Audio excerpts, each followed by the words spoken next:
If you want to build a significant economic pillar, whether you call it the third pillar, the second pillar, the first pillar, whatever pillar, it is a pillar which must provide employment, business opportunities, government revenue, and it has to make a significant impact on our economy. I got some statistics the other day that in 2050, which is just around the corner, trust me, it's not too far away, the population of the world will be over 9 billion people. And the true challenge for us moving into the future is how we will feed ourselves.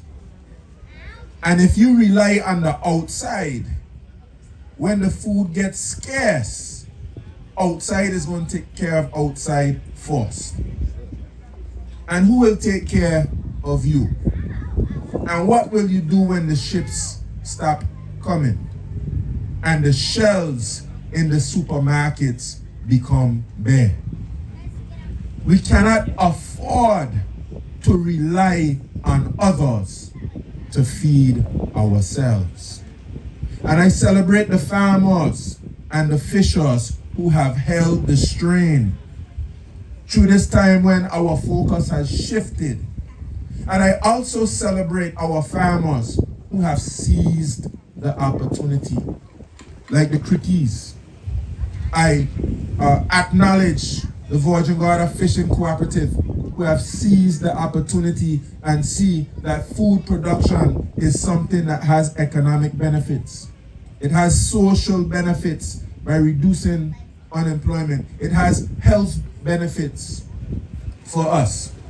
And the way that we have been able to utilize technology with the hydroponics to be able to introduce modern farming and also modern fishing practices.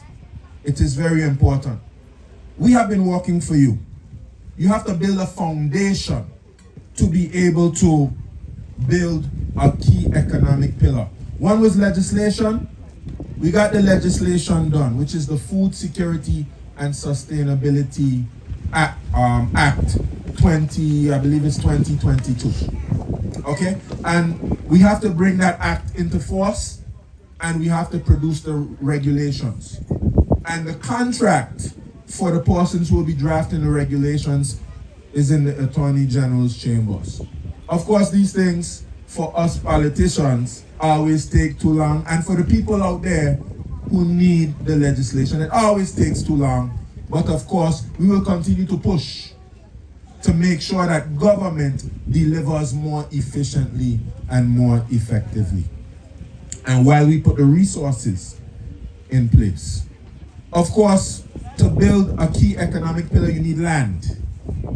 I'm so grateful for Honorable Vincent Wheatley. When Anegada made, when he was lands minister, 40 acres of land available. And we're going to make Anegada the breadbasket of the entire BVI, because Anegada has flat land and lots of it. And we will use that flat land.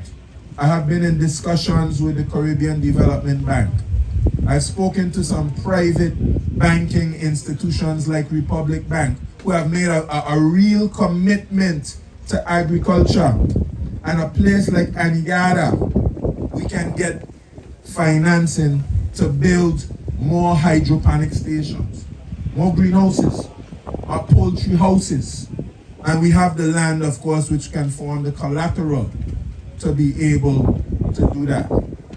And that's just the beginning. Of course, we know in Paraquita Bay, we've made land available for farmers for many years. And of course, the department, we have a land management committee, which has put in place some draft leases and a process, a transparent and fair process for the allocation of Crown land for farming purposes. And that is a model that we want to repeat on every single island. And Anegada and Tortola, we see some movement. But the next area where you're going to see some movement is Jas Van Dyke and Virgin Gorda. because we have acres and acres of land around the Long Bay area that we are going to make available under the same premise as I just spoke about for Anegada and for Tortola. Because you cannot farm without land. And of course, to farm, to do any significant farming, you need water. Now, the department has drafted a water policy. And this water policy will soon be consulted on with all the key stakeholders. Somebody mentioned financing. This administration made monies available through the money services. Those persons who send MoneyGram and Western Union, a percentage of that money goes into a fund to fund agriculture and fisheries. And on funding as well, this legislation that we passed, the Food Security and Sustainability Act, provides for the establishment of a statutory body, the Virgin Islands Agricultural and Fisheries Authority. And this authority will provide grants. I know grants are a hot topic, but all over the world, governments subsidize farmers. And governments provide assistance to their people in a fair, transparent way where the guidelines are known and it's not prone to abuse. So we'll be able to, through an authority like that, provide grants to farmers and also provide financing to farmers.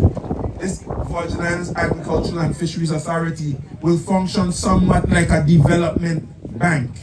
Because of course, you know, we had a development bank which primary purpose was there to serve the farmers and our fisher folk. Yes. So we have some of the foundations in place now to be able to bring that third economic pillar, that significant economic pillar. And just as we said before, we import mostly everything that we eat. Some persons see that as daunting. I see it as opportunity. We have a great deal of opportunity and we have competitive advantage considering the fact that we are right here. We don't have to wait for anything to come across the waters. We don't have to worry about all the spoilage that happens when you ship from all across the world. And you don't have to worry about all of the unhealthy pesticides and the unhealthy fertilizer and things like that, and hormones which are going into your food. And that will give us health security. It will give us food security in the event of natural disasters.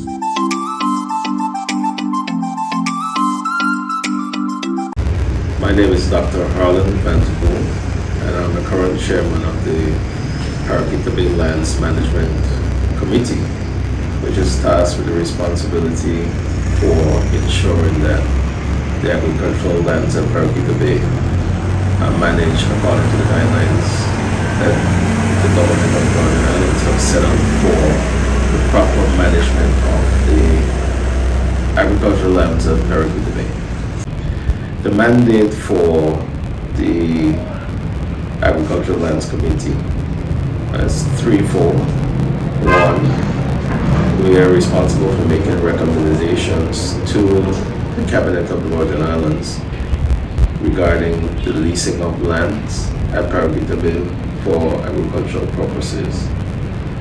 Two, we're responsible for ensuring that a management practice or best practices for those agricultural lands are established. So basically, we've been working on ensuring that there are guidelines and rules, etc., as to how the agricultural lands should be utilized and appropriately managed. In addition to that, we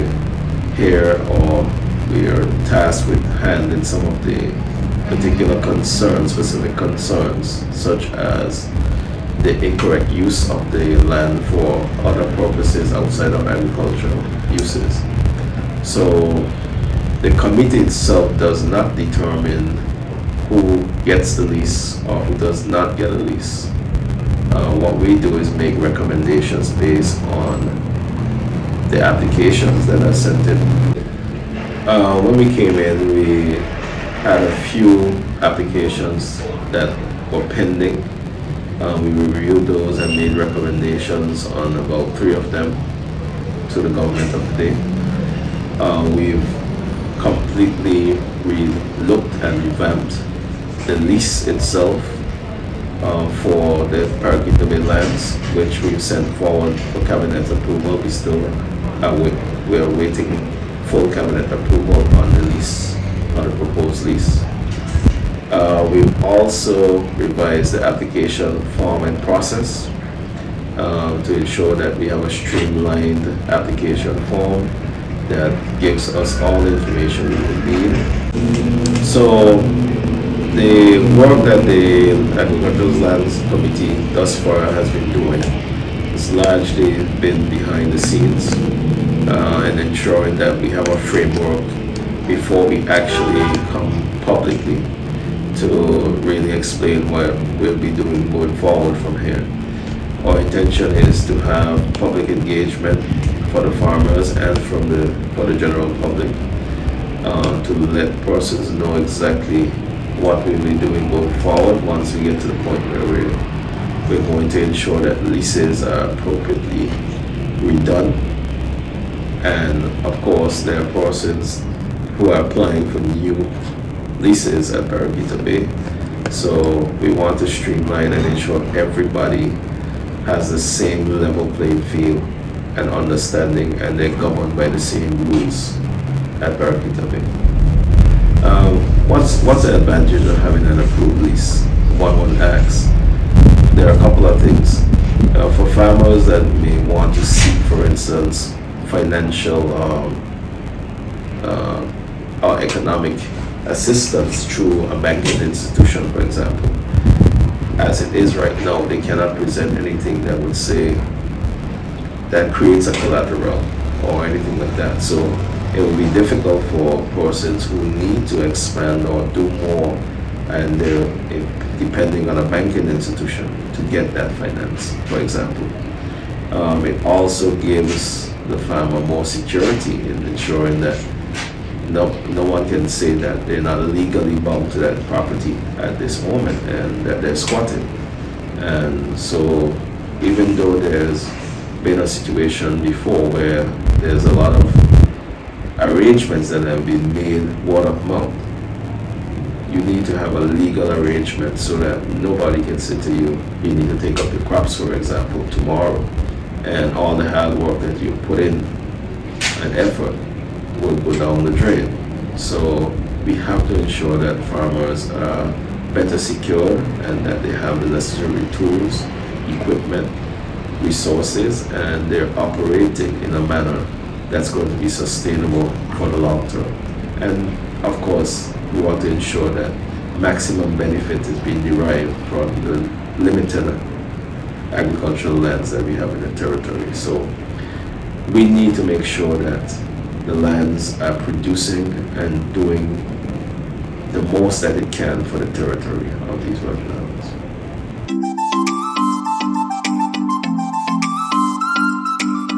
We here in the 9th District, we take agriculture very, very seriously, because the record shows at one point Virgin Gorda used to produce a lot of food: cattle, tomatoes, pomegranates, cucumbers, you name it, pineapples, bananas, growing provision by the tons, and they were shipped to St. Thomas. They were shipped to Tortola. Also in Anegada, we used to provide a lot of food to the USVI, the Danish West Indies at the time, and to like St. Thomas, St. Croix, and so forth. We need to get back to that place. Since tourism has come on board, persons have kind of left or agriculture or historical activities and moved into tourism. Our job in this day and age is to bring it back, because food security is extremely important to us. We've seen upheavals of the Ukraine war. We've seen the effects of gas prices, oil prices, and the cost of food coming into the territory. We have to mitigate against these things getting worse. Over in Anegada, we have allocated during my time 40 acres, not 4, but 40 acres of land to be used by farmers, whether it be livestock farmers or pig farmers, or crop farmers to make sure that they have the tools, the land ready to go and start producing food at a very high level once more. On Enegada, we're going to do this very, very same thing. We have some excellent farmers on both islands right now who are doing a phenomenal job. People like Stanley and Virgin Gorda, persons like Bongo doing his bees and Janai doing his thing. And you have Agri Paradise here in Virgin Gorda doing their thing. On Enegada, you have Liberty Farm, Mr. Kishman Levens. You have persons like Lionel Smith and countless other persons who are serious about farming. We're going to assist these persons financially and with land. And the sooner we get this done, the better.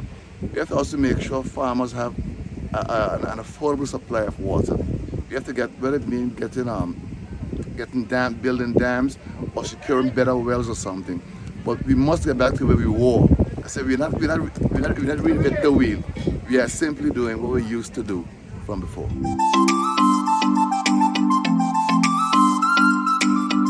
My name is Arundel Cricky, and my farm is Agri Paradise VG, located in North Sound on the island of Virgin Gorda.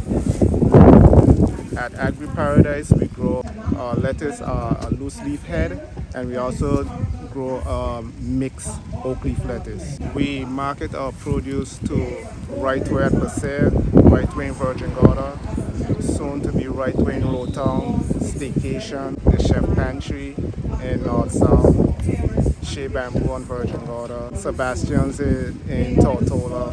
We have been growing lettuce since 2018. I do see a future in it. The demand for fresh produce is a high demand in the British Virgin Islands, so there is a future for what we do. And our goal is basically to reduce the number of lettuce that are coming into the territory, year by year.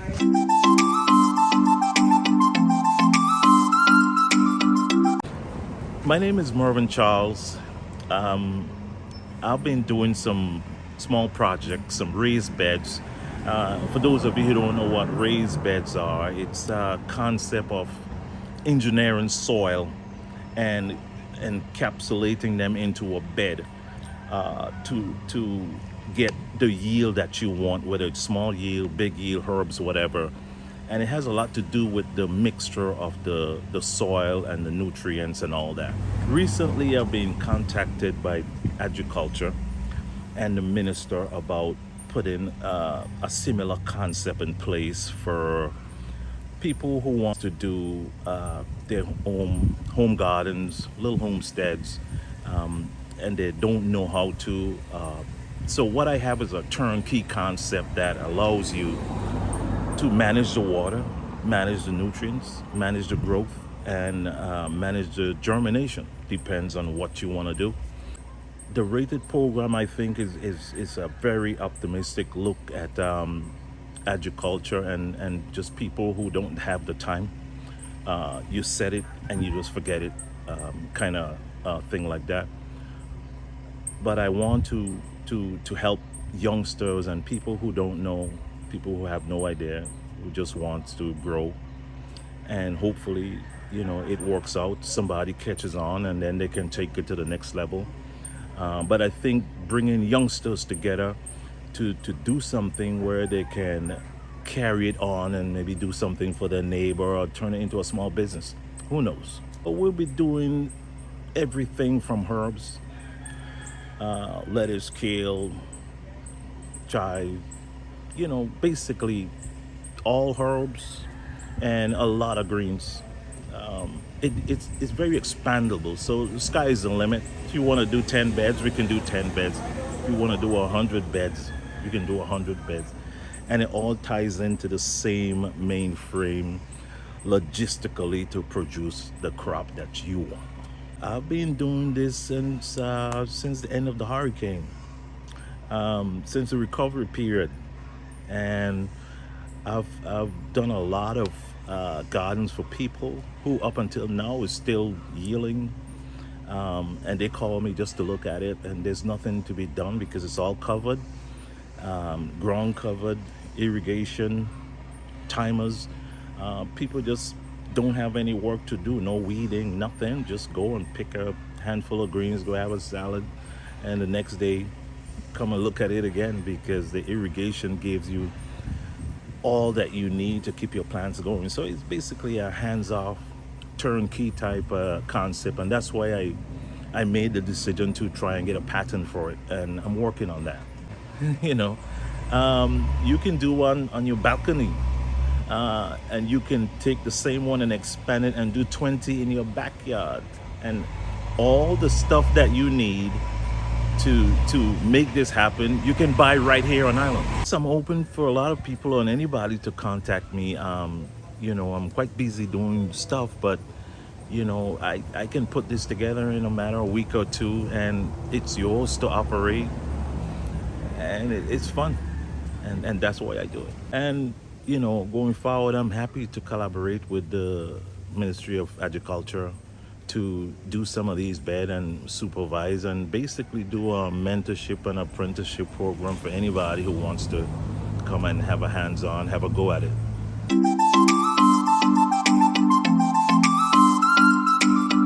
Again, we said farmers and fishers building the third pillar of the economy. When you hear about farmers and fishers building something, building the economy, from where I sit in the office and I review how our farmers and fishers are going about their day-to-day. In our meetings, we discuss how are we going to help farmers and fishers move their businesses forward. Whether it is through financing, whether it is through giving the appropriate technical advice, we are and we have developed a plan where we are going to focus more so on training our farmers and fishers going forward to be more self-sufficient, as well as where we are also participating in training and understanding the needs of our farmers and fishers. It is very important that at a department level, we provide the support necessary for them to survive, for them to move from one level to the next. That might mean training in business, it might mean training in technology, it might mean where we are partnering with organizations, international and regional organizations, to come and provide that level of support to our farmers and fishers. And what I can say is, so far, we have been able to partner with regional and international organizations to provide that level of training to our farmers and fishers. And throughout the months, these meetings are being held around the territory where especially our fishers have begun to organize and come together for a better today and future. It is where I sit. We are committed. I am committed. My team is committed to ensuring that we provide farmers and fishers with opportunity. Not only that, we want to push our farmers and fishers to